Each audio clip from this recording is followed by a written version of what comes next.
You know, I was thinking about doing an intro, but I'm not. I mean, ain't no way I could sell you on something to try to tell you what this recipe is or what it even describes, but I'll tell you one thing, this chicken fried rice sells itself.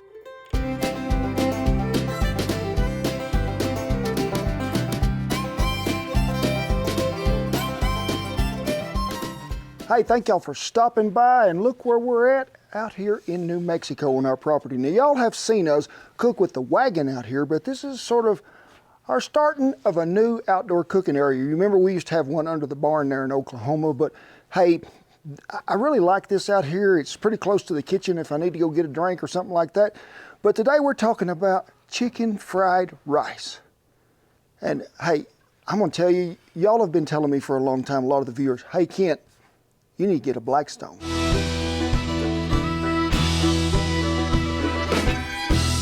Well, I want to thank the folks at Blackstone for sending me that right there, because I want to tell you that thing will cook the best bacon I ever had in my life, but we're going to see how it fares today with some chicken fried rice. The biggest thing that I got to tell you in this recipe before it ever starts is all the prep work needs to be done, because when this goes to happening, it's faster than a long-tailed cat in a room full of rocking chairs. I mean, it's here, it's there, it's everywhere. But the number one thing, when you're cooking a fried rice or even this chicken fried rice, you got to have a hot, well-seasoned surface. So let me light this right quick. We've got to turn propane on, it'll help. If you ain't got a Blackstone griddle, you ain't got a wok, but you got a big old cast iron skillet, that'd probably be what I recommended next. Look here, green onion we got, a white onion we got, garlic cloves, one piece of rabbit food named carrot, and frozen corn. Now traditionally, if you went to a Chinese restaurant or something like that and they had fried rice, it'd have green peas in it. How many times have I told all of y'all I don't like green peas? And I love the sweetness that the corn is going to bring out with it. So y'all bear with me a minute. The knife is sharp and we're going to get all these veggies ready to go.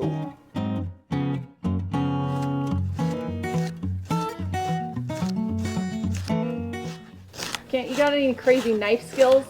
Don't cut your fingers. Can you give me a hibachi experience? Just a minute. Yeah, you seen it there live and in color.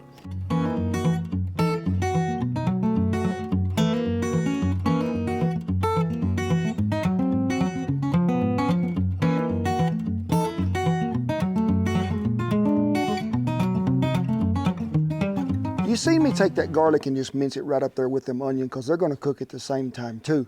But a thing that I think that really brings this meal totally together really is two things. I'm going to give you one of them right now. One of them is the sauce. Whew. Uncle Roger, I know you're listening to me out there, brother. This is as about authentic as we can get. Now, hey, what inspired? Did Uncle Roger you inspire this recipe, or what? Well, I mean, when me and you go a lot of times, I love fried rice, and you do make some really good fried rice. But Uncle Roger sort of brought out some flavors to me that I thought might not exist, you know, because I probably wouldn't have had all of this.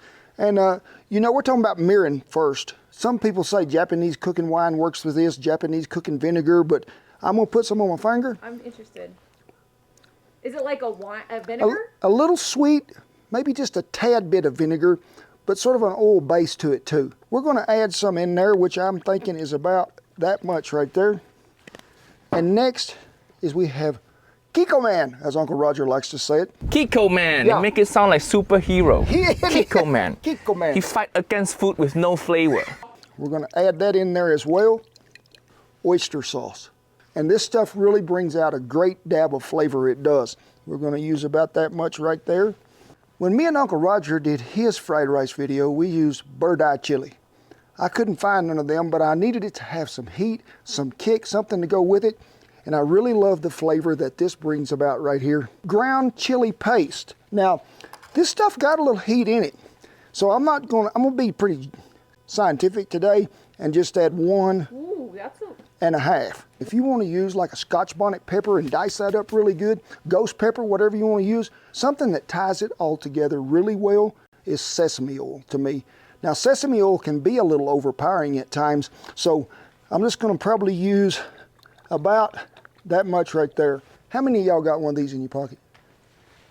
Oh, it's a little bitty fun. It's what you call a sauce whisk. Now, we're gonna get this all mixed up really well. How many times have you made this already? Well, we did once for a practice round, and then we made it again to go to a church potluck lunch today, and now we're doing it again for a video, so this is 3 times. I've got pretty good practice in. Now, right before you think you got everything in there you need, Uncle Roger told me this. If you're gonna put pepper in it, it has to be ground white pepper.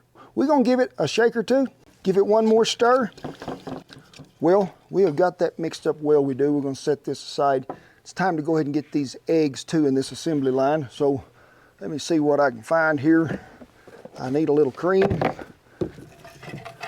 3 cackleberries. Cream really makes eggs fluffy. 3 cackleberries. Is that all right with you, Mage? I think it's 4. Huh? It's 4. 4? Well, we got to find one more egg. And our live studio audience here is looking pretty tired. I don't know what went on today. Lou, your face looks nasty, girl. Let me go over here and see if that old hen come by. She usually comes by here once a day and see. Yes, she did. She left me one more. That is a good chicken, it is. Get that cracked in there. A little bit of cream, which is about a tablespoon, which is about that much. We're gonna go to mixing. I'll get these whipped up. We'll break out that chicken. Well, we is gloved up and ready to go. Now, most chicken fried rice that I ever eat, I think anywhere in a restaurant or anywhere else, was chicken breast. Now, to me, there's so much more flavor you're gonna get out of a chicken thigh, and you can buy these boneless. You can see how they are, or you can buy them and take Are they cheaper too? Yeah, they're a little cheaper, or you can debone them yourself. But anytime that there's some excess fat, hey, I don't think there's no bears in camp or nothing. I like to trim some of it off, and don't think this will go to waste. Our culinary team will actually be thrilled by this. You're just gonna remove any big fat chunks that you see. Where this is unfolded, and there is a joint right here. See this little joint? That's a map. We're gonna go ahead and cut it right there. Same way here, see this one? It's where 2 muscles connect. So put him there. All right, now if this was a piece of steak or something that I was gonna cook, I want you to look here, see the grain in this chicken? How would we cut that if it was a piece of brisket or a piece of beef? We would cut it against the grain.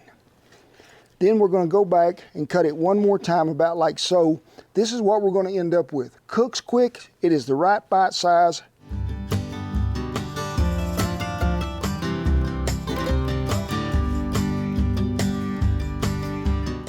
Before we get busier and that we know what we're talking about here, I mean, things is gonna happen fast. I think we better show y'all what we got done. Now, I went ahead and built this out of 2x4 and 2x2, and then I come back and roughed it back out with some fur, and then made me some drawers here, 2 doors. I ain't got plumb finished yet, got to close that end in. We put Trex right here on top of it, so, because remember that none of the barn was covered, it didn't get no moisture, but this will be taken care of. But I need to know what y'all think. Should I stain this? Should I paint it? Should I just Thompson's water seed it and leave it the color it is? I need y'all's input. You know, what we need to add to it, we're probably gonna put a flag that's gonna be mounted right up here. What y'all would like to see. You know, we got a wood pile over there, the smoker's here. We'll have room for some more skillets, but we're open for any suggestions, and we sort of need your help, so leave a comment down there. Let me know what you think we ought to do. Before we start cooking, let me get something out of here that's very important. That is some white rice. Now, you need to cook this rice the night before or the morning before you're gonna have supper. I like to let it chill. I like to let this rice chill at least 12 hours. But get you some white rice, just cook it by the directions of the package, and then let it cool, slip it in an ice box, you're in good shape. Why do you have to chill it? Well, if you're cooking rice that's already warm, that you just brought off the fire, and a lot of times that rice is gonna end up just getting rubbery, and sometimes you might even burn some of that rice. We're probably, I'd say, pretty close to medium, and a medium. You gotta have some bacon grease. Me and Uncle Roger, we did his video, we did pork fat. But this. You can get it off Amazon, you can get it at the grocery store. Hey, I do love me some bacon grease. So I'm just gonna take some and just put right here. Don't run off. Don't run off bacon grease. I gotta have you sort of in one place here. Get him sort of everybody greased up here a little. On the cooler end of it down here, we're gonna dump the onions and the garlic right out there. We're just gonna leave them alone here for a minute. In goes this chicken. Let's get it sort of chopped up and spread out as it begins to get hot and soak up some of that bacon grease. It will spread out a little more for you. At this time, it'd be a really good time for you to come back over here and flip these onions about just a little. We want to toast these up really good, these onions, get them caramelized. Next in line, who wants to be in the playing field? Carrots. Dump them right here, probably pretty close to the hot zone. Let them cook a minute. See if we can move this chicken around, get it scattered out. We're gonna season with something that's new and that y'all been asking about for a long time, and that is our original but low sodium, 40% less. Same great flavor, just less salt. So we're gonna give it a good shaking right here. I'm gonna give them carrots just a little, them onions just a tad. It's time to get things to happen here, so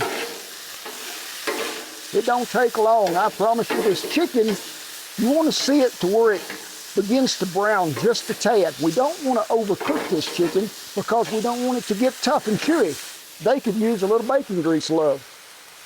So we're going to lay that right there on them.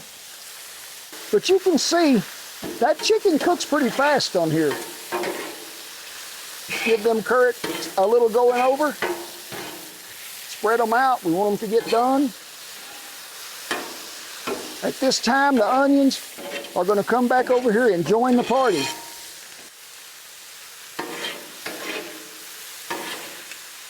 This is really a pretty easy meal to make. And you can get the family involved. You can make a bunch of this. You can feed a lot of people. You can let it cool plumb off. You can freeze it, reheat it. You can change meats up, use steak.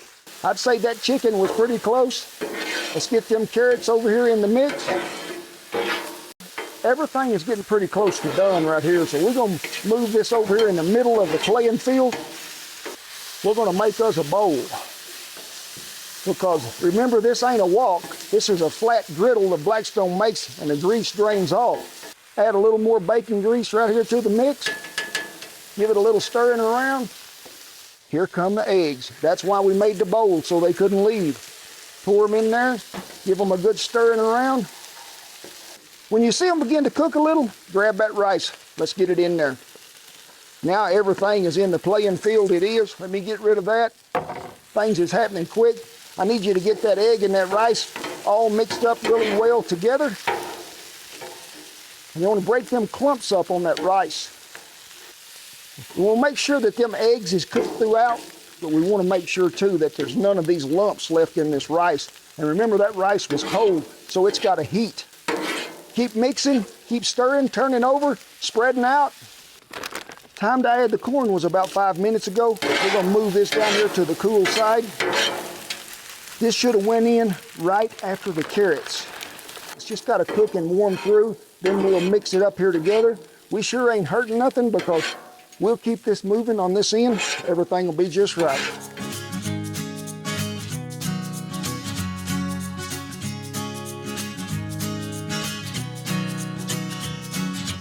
Everything is warmed through now. Here come the green onion. Just dump them right there on top. Make sure you get everybody. We're gonna give them a mixing. Then we're gonna add that sauce to it and make sure that it is incorporated throughout. And then we're gonna plate it.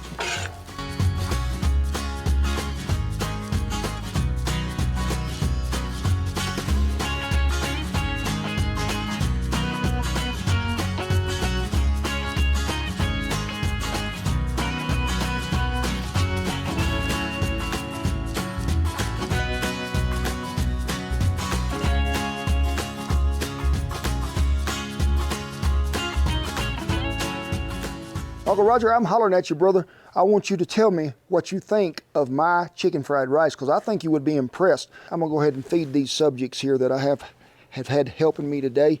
Meiji, Lou, Duggar. There we go, everybody got some. Now, say you're doing this at the house and you ain't got one of them that big. Them things is so nice. If Christmas is coming up. If I was y'all, I'd try to sneak one in as a present because they are sure handy to cook with. But you can do this in separate skillets. Just remember that you're going to have to combine at the end, take some of all of it, put it back in there, make your little batches one at a time if you have to, because you can make this dish. I'm going to see what's happening, Shannon. It smells amazing. That sauce, whew. Feel like kung fu fighting. But it was fast as lightning. Hi-ya, hoo-ya. The flavors that you get there, the sauce jumps out at you right at the first. I like that little bite of heat that it's got in with it. You know, before we go any further, I think I ought to tell you, Blackstone didn't sponsor this video. They didn't. They were good enough and gracious enough to send me this as a gift and told me to try it out. They didn't expect nothing from me. They just wanted me to use it and get some good out of it. Be sure and let me know what y'all think we ought to do to this out here in New Mexico. And I want to thank all of you for always tuning in, for being part of me and Shan's family and all the pups. It is a great thing, it is. But it is with pride, privilege, and honor that I tip my hat to all our servicemen and women and all the veterans that have kept that old flag a-flying over camp. We commend you all we do. Rest of you, get on up in here. I'm gonna give you a sumo wrestler hug. That means it's a great old bigot. I love you, each and every one. God bless you, and I'll see you down the chicken fried rice trail. Do you have flamethrower? Oh, nice! Look at this.